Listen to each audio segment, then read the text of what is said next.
going on, everyone? It's 50 Patrol here. I hope everybody's day is going well. As you can see here, I have some photos that were sent to me just recently by Victor Lopez, former Metro State employee, and apparently he was driving, doing some work, and he was at North Lane and North Pine Hills Road in Orlando, driving past the 7-Eleven, and noticed out of the corner of his eye he saw a Metro State vehicle backed in at a 7-Eleven. So he decided to stop in and see if those vehicles were, being used by, some Metro State employees. Maybe they just stopped in, and apparently he went in there, and there was no Metro State employee in there. And apparently he had talked to somebody, the store manager that worked at that 7-Eleven, or an employee, and was like, "What's up with the Metro State vehicle parked out front right here?" And the store employee had stated that the vehicle was loaned out to him by Metro State as a deterrent and a presence to keep criminals away, or potentially keeping them away from being robbed.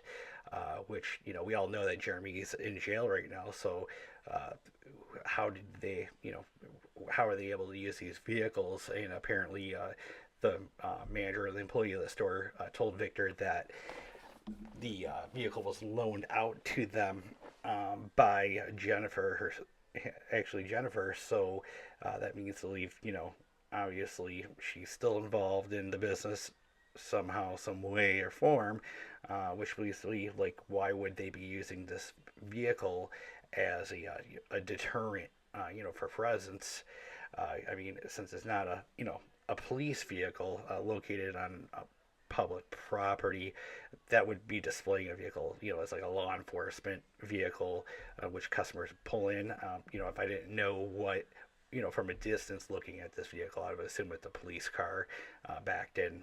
But I've, with my experience in the past of car dealerships that have break-ins with their vehicles, they do use the police department cars. They'll come and drop their car off that they're not using at the police or at the dealership to keep, as a deterrent in the parking lot at night. So that way it kind of deters anybody who's looking to steal anything out of vehicles. I do have experience in that, but with this, I mean, this wouldn't.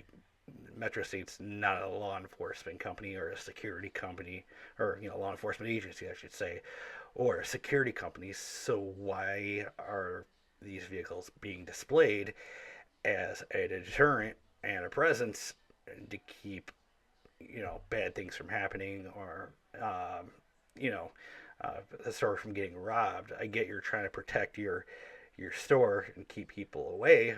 Why wouldn't you just contact, like the Orlando PD or Orange County Sheriff's Department? Because a lot of times, those departments will loan you a vehicle out in a parking lot to use as a theft deterrent, temporarily, put people on notice to keep that type of activity, crime, minimally level. But this just raises another question here. What's going on?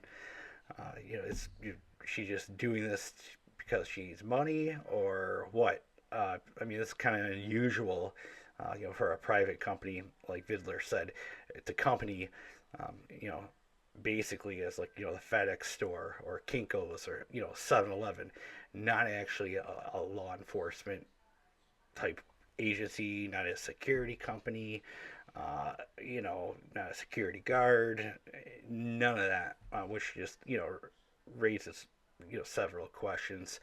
But yeah, let me know what you guys think down below in the comments. I just can't believe that they would be using this as some type of theft deterrent, to keep people away, because obviously a criminal, they're gonna walk by or pull in the parking lot, and they're just gonna see what it says on the side, Metro State, funeral service on the side of the vehicle. But from a distance, obviously it actually looks like a police car. But it makes absolutely no sense whatsoever. So with that being said, it brings us a good question.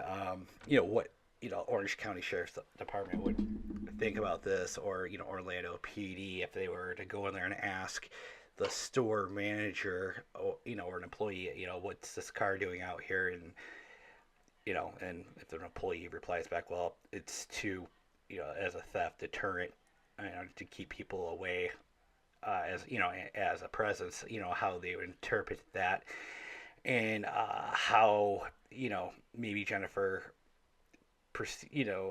presented that to, uh, the 7-Eleven owner, as, oh yeah, we're a security company, we will put our car in the parking lot, that way to keep people away, or, or we're some type of like law enforcement, or, state certified agency, as Jeremy would say.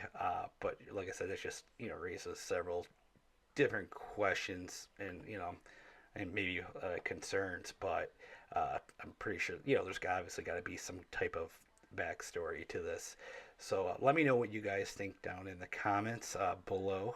If you're not subscribed, go ahead and be sure to subscribe. We got some new content here coming up shortly, but I'll keep you guys in the loop if anything, if I find any other information out from Victor, because he was going to reach out back to the store last time I heard from him, and asked to speak with the manager on why exactly this vehicle's here. But and everybody, tomorrow, May the 14th at 9 a.m. is Jeremy's trial. Not the trial, but the conference management and Dylan's plea hearing. So stay tuned for news on that. So I'll have an update on that tomorrow night. And you guys have a good rest of your evening.